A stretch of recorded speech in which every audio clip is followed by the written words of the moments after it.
Halo semuanya para pecinta manhwa dimanapun kalian berada, kali ini Mimin akan langsung saja membahas cerita sang pendekar termalas di dunia, tapi jangan salah paham, di balik kemalasannya dia adalah anak terkuat dengan bela diri tak terkalahkan bahkan mengguncangkan dunia murim.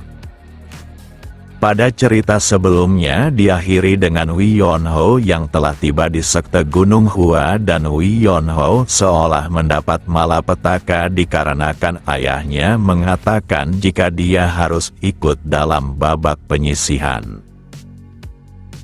Setelah mengucapkan perkataan itu, Wi Jeonghan sang pedang kebenaran tertawa sembari menanyakan apakah jantung putranya sedang berdebar kencang karena orang lain akan bebas melihatnya menggila bahkan menunjukkan kekuatannya kepada orang-orang, dan dia pasti akan mendapatkan pujian yang banyak serta menaikkan nama keluarganya. Wi Yonho yang mendengar hal itu menampakkan raut wajah murung karena perasaan ini seperti ayahnya diam-diam menaruh harapan padanya. Maka dari itu Wi Yonho mengingatkan agar ayahnya tidak melupakan bahwa terdapat beberapa orang yang tidak layak ayahnya harapkan, dan ucapan mengisyaratkan jika Wi Yonho adalah salah satu dari orang tersebut. Wi Jeonghan pun kembali mendapatkan kesadarannya dan menegaskan jika dia tidak punya ekspektasi seperti itu kepada orang-orang, terkhususnya kepada putranya yang tak berguna, dan Wi Yonho bukannya kesal mendengar hal itu, melainkan merasa bersyukur. Lalu ayahnya memegang kepala Wi Yonho dan mengatakan tak peduli sekeras apapun dia memikirkannya, dirinya tak bisa membayangkan Wi Yonho kalah, jadi dia cuma perlu melakukan seperti biasanya, dan jangan salah paham karena dia sungguh tidak berharap apapun. Meski begitu, di balik ucapan itu Wi Yonho merasa sangat tertekan karena ayahnya seolah mengatakan berbeda dari isi hatinya.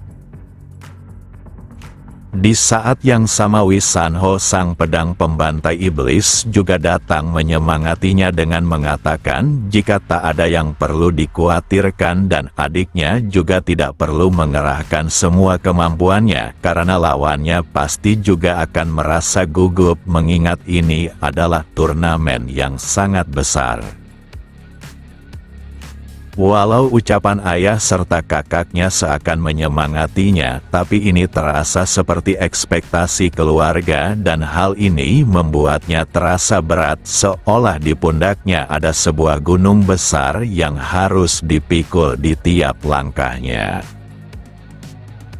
Kemudian Wi Yonho menanyakan bagaimana penyelesaian dalam babak penyisihan, apakah dia cuma perlu menumbangkan lawannya.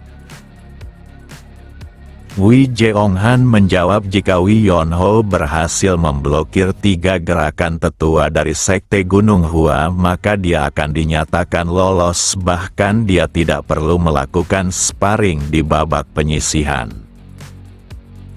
Meski terlihat loyo, Wi Yonho merasa cukup sebab karena ada cahaya di tengah kabut ini, tapi bukankah pihak mereka sedang kekurangan orang? Ayahnya pun menegaskan jika Wi Yonho tidak perlu memikirkan mereka yang belum datang karena orang-orang itu tidak perlu melakukan babak penyisihan. Di mana orang-orang yang melakukan babak penyisihan adalah mereka yang seperti Wi Yonho, yaitu orang yang tidak punya reputasi dan kemampuan yang belum terbukti. Wi Yonho yang mendengar itu menyebut jika ini sama dengan diskriminasi sejak babak penyisihan. Padahal orang-orang yang memimpin murim tidak seharusnya berperilaku seperti ini, tapi nyatanya mereka juga orang-orang yang buruk. Meski mendengar hal itu dari mulut putranya, Wi Jeonghan tertawa, karena dimanapun tempatnya kekuatan adalah segalanya, dan jika putranya merasa hal itu tidak adil maka dia sebaiknya membuktikan kemampuannya di atas sana. Tapi perilaku Wi Yonho makin menyebalkan karena ayahnya bisa mengatakan hal tersebut dengan mudah, tapi memblokir 3 serangan seorang tetua hanya bisa dilakukan oleh mereka yang sedang naik daun, berbeda dengan yang tidak terkenal. Lalu Wi Jeonghan meminta Wi Yonho berhenti bersikap konyol karena sekarang dia cuma menyelesaikan tes tersebut. Karena tak ada pilihan lain lagi, maka Wi Yonho menunjukkan semangatnya, dan dia pasti akan berusaha sebaik mungkin. Bukannya senang, tapi ayahnya merasa ada yang aneh, di mana ada sesuatu di balik semangat tersebut. Sementara Sanho hanya tertawa karena yakin bahwa adiknya punya pemikirannya sendiri. Bagi Wi Yonho, memaksa seseorang untuk bertarung sungguh kejam, dan jika masternya masih hidup maka dia pasti akan sangat terkejut, bahkan menyebut hal ini sebagai akhir dunia, dan sebagai orang yang cinta damai maka Wi Yonho telah bertekad untuk tidak membiarkan hal ini berlangsung lama. Yang benar saja dengan rencana licik serta wajah bak iblis, dirinya berniat untuk terjatuh sebelum 3 gerakan sehingga dia akan gagal, dan selanjutnya di babak penyisihan dirinya juga akan melakukan hal yang sama. Beralih ke sisi lain, di mana ketua sekte Gunung Hua mendengar kabar yang mengejutkan dari seorang murid. Murid itu adalah Soyeon dari sekte Wudang, dan dia mengungkapkan keinginannya untuk mundur dari turnamen dengan alasan yang sulit dijelaskan. Sebenarnya Soyeon memahami untuk mencapai final setidaknya dia harus melawan Wi Yonho, dan jika itu terjadi maka dia pasti akan berakhir dengan berguling di lantai seperti katak, jadi sebaiknya dia mundur saja dibandingkan harus merasakan hal tersebut. Kemudian ketua sekte Gunung Hua cukup emosional, sebab dirinya tak bisa menganggap enteng hal ini, dan Soyeon harus memikirkan posisinya sebagai salah satu dari 4 bintang baru generasi saat ini, ditambah dia juga murid utama dari sekte Wudang. Di sana Soyeon cuma tersenyum tipis sambil bergumam bahwa dia sedang berjuang menjaga reputasinya, dan cara itu adalah mundur dari turnamen karena akan lebih baik menggunakan stigma mundur daripada membuat sekte Wudang malu di atas panggung. Tapi ketua sekte masih sangat menyayangkan hal tersebut, apalagi Soyeon tidak memberikan alasan yang pasti, jadi dia ingin Soyeon memikirkannya sekali lagi kenapa 9 sekte besar menerima proposal transparan dari Persatuan Medis Surgawi untuk mengadakan turnamen sparring. Semua itu tak lain karena 9 sekte besar percaya dan menerima ketentuan yang mereka ajukan. Sampai sekarang saat orang-orang berpikiran bahwa faksi hebat ortodoks hanyalah Persatuan Medis Surgawi dan Aliansi Murim, tapi sekarang sudah saatnya 9 sekte besar untuk menunjukkan martabatnya. Soyeon adalah kepercayaan sekte Wudang serta harapan maupun cahaya untuk sektenya, dan turnamen ini adalah cara tercepat mencapai keinginan 9 besar sekte. Lalu dia kembali menanyakan apakah para tetua Wudang mengetahui tentang pengunduran dirinya, dan Soyeon menjawab jika hal itu tidaklah benar. Pasca mendengar itu, maka ketua sekte Gunung Hua tetap ingin Soyon berpartisipasi sebagai perwakilan sekte Wudang karena Soyon tidak boleh membuang tanggung jawab besar karena alasan pribadi. Jika memang Soyon tetap ingin mengundurkan diri, maka dia harus mengirimkan juniornya, tapi jika dia tak melakukan hal tersebut, maka dia akan melayangkan protes kepada sekte Wudang yang berarti menyulitkan sekaligus merugikan sekte Wudang itu sendiri. Soyon tak menyangka mengundurkan diri sangatlah sulit, dan jika murid lain menggantikannya, maka hasilnya sama saja dan mereka pasti dipermalukan oleh bocah Wiyonho sekaligus meruntuhkan martabat sekte Wudang terus sendiri. Kini Soyon mengerti dan dia tetap akan berpartisipasi, tapi dirinya harus mengajukan satu syarat. Syarat itu sederhana, meski dia mengundurkan diri pada titik tertentu, maka ketua sekte Gunung Hua tidak mempertanyakan alasannya. Beralih ke arena sparring sekte Gunung Hua, di mana orang-orang telah berkumpul. Di sana para tetua tiap masing-masing sekte telah ikut berkumpul menyaksikan turnamen ini. Lalu orang yang akan menguji dalam tes sparring adalah tetua sekte Gunung Hua bernama Gonja. Sparring telah berlangsung cukup lama dan sekarang giliran perwakilan dari aliansi Murim adalah saudara tiri dari Pendoguk dengan tubuh yang gemetaran. Alasannya sederhana, di mana dia terus bertanya-tanya apakah dirinya bisa memblokir 3 gerakan tetua di hadapannya, karena dari 30 peserta bahwa tidak sampai 3 orang yang lolos. Hal itu menandakan lolos dari serangan tetua di depannya sangatlah sulit.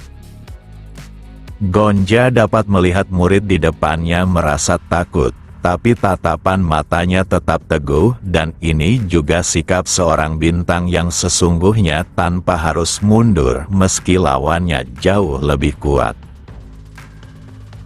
Pak tua ini memujinya yang memiliki sikap bagus, tapi belum sepenuhnya matang, dan dia berharap murid di depannya menunjukkan sesuatu yang menarik. Tak hanya sekedar gerakan biasa, tapi terus ini juga menyalurkan energi ki pedang salam senjatanya. Kemudian tanpa panjang lebar lagi dirinya langsung menerobos maju dengan pedangnya. Kecepatan ini sangatlah mengerikan hingga membuat wajah murid ini sampai bereaksi seperti ini. Meski terlihat kesulitan, tapi nyatanya dia berhasil melakukannya, walau seluruh tubuhnya harus gemetaran. Kegagalannya serangannya mengejutkan tetua Gonja. Dalam posisi ini, murid perwakilan aliansi Murim terjatuh dan lesatan serangan Gonja sampai membuat udara di sekitarnya terpengaruh saking cepatnya. Di sana dia terus gemetaran karena berpikiran tak bisa menghindarinya dan ujung pedang itu bisa menghabisinya. Kemudian tetua Gonja tertawa sebab kualitas generasi muda kali ini sungguh mengagumkan. Maka dari itu dia memutuskan untuk melakukannya dan murid ini terkejut lagian dia baru saja menghindari 1 gerakan, bukankah masih ada 2 gerakan yang tersisa? Tetua ini tersenyum karena sejatinya serangan pedangnya dilesatkan agar ditangkis saking cepatnya, tapi kemampuan aslinya tampak lebih menonjol dibandingkan bela dirinya dan dia cuma perlu mengembangkannya lagi. Karena telah diloloskan, maka murid perwakilan dari aliansi Murim mengucapkan terima kasih sekaligus menunjukkan rasa hormatnya. Bagi murid ini semua itu pastinya dikarenakan latihan ekstrim untuk menghindar lemparan baru dari instruktur Wi Yonho. Tak lama setelah itu kini giliran Wi Yonho yang merupakan perwakilan aliansi Murim untuk maju. Murid ini sangat terkejut karena instruktur Wi Yonho ternyata juga mengikuti evaluasi ini dan hal itu mungkin saja mengingat dia master bela diri tersembunyi. Dia pun meninggalkan arena dengan menyebut bahwa tetua sekte Gunung Hua ternyata akan mengalami hari paling sial dalam hidupnya, bahkan dia merasa kasihan karena Wi Yonho adalah iblis sejati. Akan tetapi namanya berulang kali dipanggil, tapi barang hidung Wi Yonho saja tidak kelihatan sehingga orang-orang terus mencarinya. Tetua Gonja merasa seorang tetua seharusnya tidak dibuat menunggu seperti ini dan dia ingin Wi Yonho dicatat saja sebagai peserta yang didiskualifikasi. Akan tetapi kenyataannya Wi Yonho ada di sana, bahkan dia sengaja tidak naik ke arena, hingga membuat ayahnya sangat murka sebab dia sudah memperingatkannya agar tidak berpikiran yang aneh. Di sana dia berjalan dengan postur tubuh yang sangat malas sebab sudah tak bisa menahan diri melakukan sesuatu yang tidak diinginkannya. Tak ada rasa semangat yang terpancar dari dirinya seolah dia anak yang sangat menyedihkan di dunia ini. Hal itu membuat tetua Gonja terus menatapnya karena ini sungguh sesuatu yang aneh. Jika tak salah dengar anak di depannya adalah salah satu dari perwakilannya aliansi Murim, tapi kenapa dia terlihat sangat konyol dibandingkan yang lainnya, bahkan di seumur hidupnya dia belum pernah melihat tatapan bak ikan yang mati tanpa air di sekitarnya. Sebelum mulai dia berteriak bahwa Wi Yonho akan lulus jika dia bisa menghindari maupun bertahan dari 3 jurusnya dan dia juga akan menyempatkan waktu mendengar jika Wi Yonho memiliki pertanyaan. Akan tetapi Wi Yonho yang berjalan layaknya kakek tua tidak memiliki hal seperti itu dan dia cuma ingin sparring dimulai saja dan jangan membuang waktunya yang berharga. Ucapan Wi Yonho membuat seluruh urat pada tubuh tetua sekte Gunung Hua menjadi mengeras karena sikap bocah di hadapan sungguh sangat kurang seolah dia tak memiliki sopan santun sedikit pun dalam hidupnya. Maka dari itu sebagai tetua yang baik dirinya akan memperbaiki sikap sombong bocah di hadapannya. Tanpa pikir panjang lagi tetua Gonja berteriak jika dia akan menggunakan jurus pertama. Hanya saja ada yang aneh di mana energi ki yang digunakannya terlalu besar berbanding terbalik dengan sebelumnya. Walau dia menggunakan jurus yang sama seperti sebelumnya, tapi baik kecepatan maupun dampak kerusakan yang ditimbulkannya jauh lebih berbahaya, bahkan berkali-kali lipat. Pedang ini akan mampu melubangi batu yang besar, bahkan langsung menghancurkan kepala manusia dalam sekejap mata. Wi Yonho yang melihat serangan datang ke arahnya tampaknya sedikit tidak senang karena ini sesuatu yang berbeda dari ujian sebelumnya. Tak hanya Wi Yonho yang merasa aneh, tapi para tetua tiap sekte pun ikut terkejut atas serangan tersebut hingga ada di antara mereka yang berdiri. Bagi ketua sekte Gunung Hua ini adalah serangan yang berlebihan karena serangan pedang ini terlalu berlebih untuk dilancarkan pada generasi muda.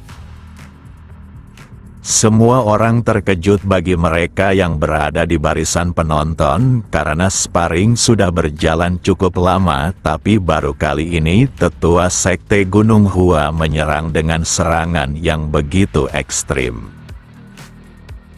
Jika diibaratkan ini adalah sebuah serangan super cepat yang menusuk seperti tombak, bukanlah pedang, dan ini serangan yang dikhususkan untuk menghabisi lawan. Udara di dalam arena seketika berkecamuk menunjukkan betapa kuat serta kasarnya serangan tetua sekte Gunung Hua tersebut.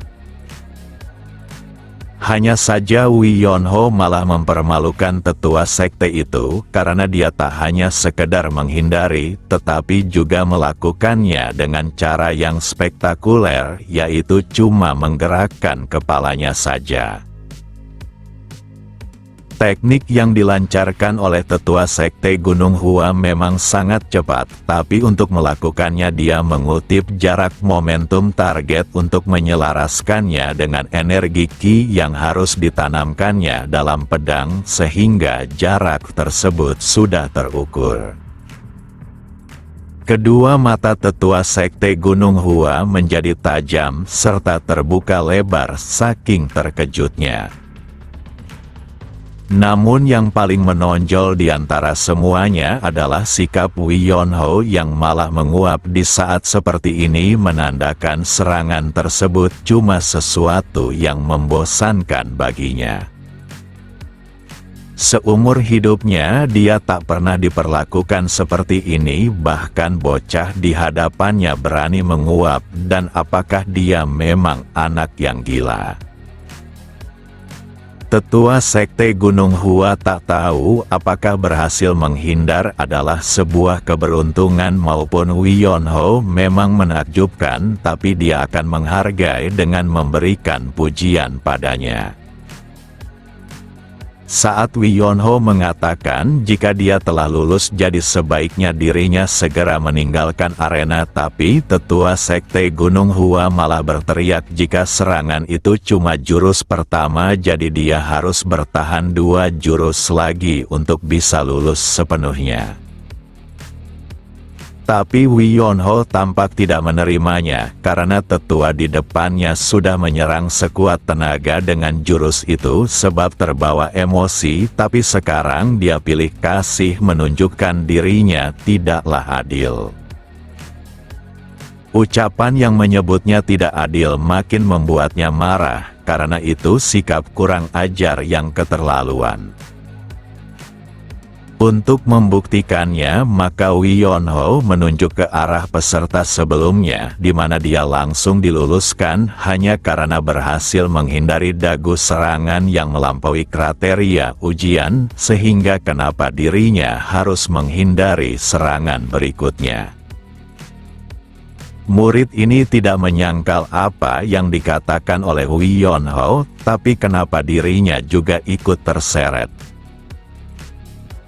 Wi Yonho merasa sangat sedih karena saking tidak adilnya dirinya serasa ingin mati, tapi yang paling membuatnya sedih adalah fakta bahwa nama keluarganya serta nama keluarga peserta sebelumnya dibeda-bedakan, dan ini sama saja menginjak harga diri klan keluarga Wi Guangdong.